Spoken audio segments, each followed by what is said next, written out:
So you've probably heard that your brain doesn't fully mature until you're 25. And for the longest time, I thought this can't be true. But when I turned 27, this realization hit me like a truck. University, jobs, stress, and that weird quarter-life crisis where you're second-guessing everything. Sound familiar? But what does that have to do with the video title? Well, all these things made me reflect, and I've decided that it was time for me to hit upload and stop overthinking things. I want to share my story with the world and document my growth. Here are the 7 reasons why I started YouTube at 27. Reason number 1, learning. So I've always wanted to make content, but overthinking and perfectionism always held me back. I had every excuse in the book, and I don't have the right equipment, don't have enough time. What if I'm awkward? I'm not the best speaker. Now's not the right time. I need to wait for a better moment. But that perfect moment never came. And then one day I came across advice from Ali Abdal that really changed my perspective.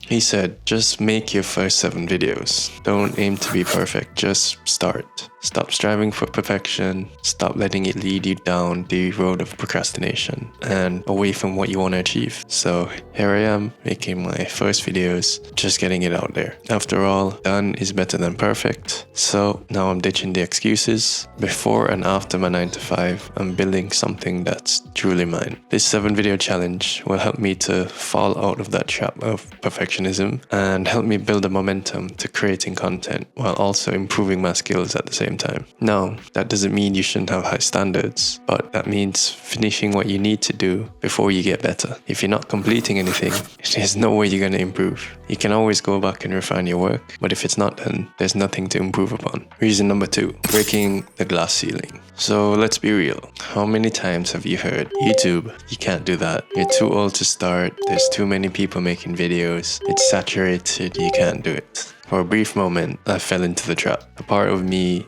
actually believed that being a YouTuber was impossible. Especially as I grew older, I felt that the chances of even having a successful channel went down as I got older. In the end, this just became another excuse for me not to get started. And honestly, I really regret listening to these critiques. If I could go back in time, I would have started much earlier. But as the saying goes, the best time to start was yesterday. The second best time to start is now. Did you know that the founder of Zoom, Eric Yuan, left his job at 41 to start Zoom? The founders of Roblox were 41 and 36 respectively when they created the widely successful game. And there are many other stories where you see that a lot of people are successful later on in life. And a common piece of advice they always give is it's never too late to start something. And that includes YouTube. Jordan Mata was only 38 when he first started his YouTube channel. And now he's one of the oldest YouTubers to have over 10 million subscribers. You really won't know what can happen if you don't take a chance on yourself and at least try. Reason number 3,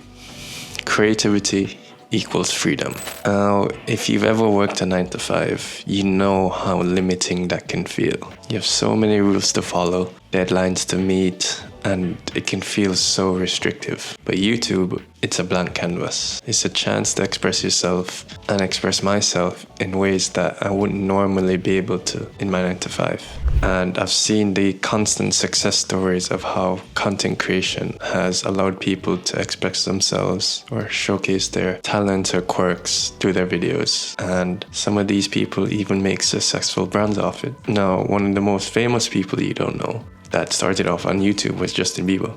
He actually was just a teenager and he got famous because he posted his singing videos on YouTube. Obviously, he got signed and became famous after that, but YouTube was actually his main first platform. And I think that YouTube's ethos is giving people the creativity to create things that are truly amazing and engaging others in content that relates to them. So if you can make content that is relating to other people, it's going to give you such a good feeling and give you the best chance of making a brand. So that's why I'm doing YouTube. It's a creative outlet with no approvals needed, just pure self-expression. Reason number 4, doing YouTube will improve my discipline. So despite what other people might think, YouTube isn't just talking to the camera. YouTube is a lot of work. It's researching, it's script writing, it's filming, it's editing. To do it right takes a lot of planning, time management, and especially when you already work a 9 to 5, it's a lot of work. So yes, it's gonna help me in my creative expression, but it's also gonna help me become more disciplined. Reason number 5, I will gain more confidence in speaking to a larger audience. So I've never been an amazing public speaker, but as I've grown older, I want to develop. I'm moving past this limiting belief, and I ask myself, why couldn't I be a confident speaker? Why couldn't I have a TEDx talk? Why couldn't I share my message with millions of people? The only way for me to get better is to embrace the awkward, cringy moments, embrace my flaws, and learn from them. So with every video I make, I'm trying to improve. It's the better I'm going to become, the more comfortable I'll be in finding my voice and expression as a speaker. So this is progress that comes from not just starting, but completing that first video. It's reassuring to know that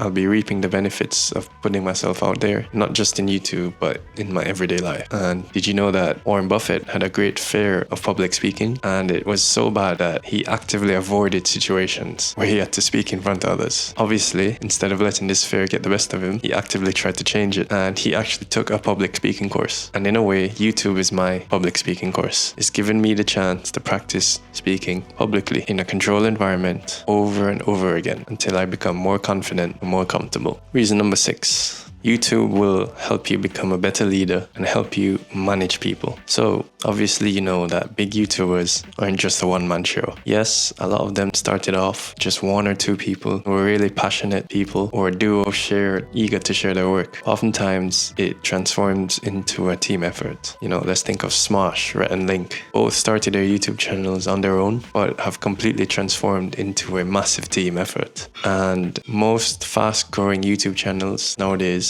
have a small team behind them. I have had experience with designers, editors, scriptwriters before, and what I've learned from the experience is that managing a team will actually help you manage teams in your job, in your side business. So YouTube is really helpful in that sense. So while I maintain full creative control of my channel, collaborating with a team helps me to streamline the content creation and overall streamline the process to give better content to my audience. Number 7, I made a promise to myself. So if you make a promise to someone and you break it, that person doesn't trust you anymore. If you break a promise to yourself, can you really trust yourself? So I've promised myself that I give YouTube a real shot. No half efforts, a real shot. There are days when I just want to give up, or I wonder if I'm wasting my time and efforts. But the reality is that this is bigger than YouTube. It's keeping a promise to myself, and promises aren't just simple words. They actually have a lot of psychological importance. Think about it. How did you feel after being unable to keep a promise, or when someone breaks a promise to you, right? Psychologists have shown that, broken promises strain connections, strain relationships, leads to distrust, emotional toil, anger, frustration. Now imagine doing that to yourself. Sure, there are days when motivation falters, and the aim is just not to give up. Give YouTube a genuine try. If it works, I'll enjoy it, great. I'll continue, and if it doesn't, I won't beat myself up. At least I gave it my best try properly. No regrets. So that's the 7 reasons why I'm finally doing this. If you're in your 20s and still figuring it out, maybe this is your sign to start too. If you've enjoyed this video, hit that like button, subscribe, and let me know in the comments what is something that you've been putting off that you promised yourself.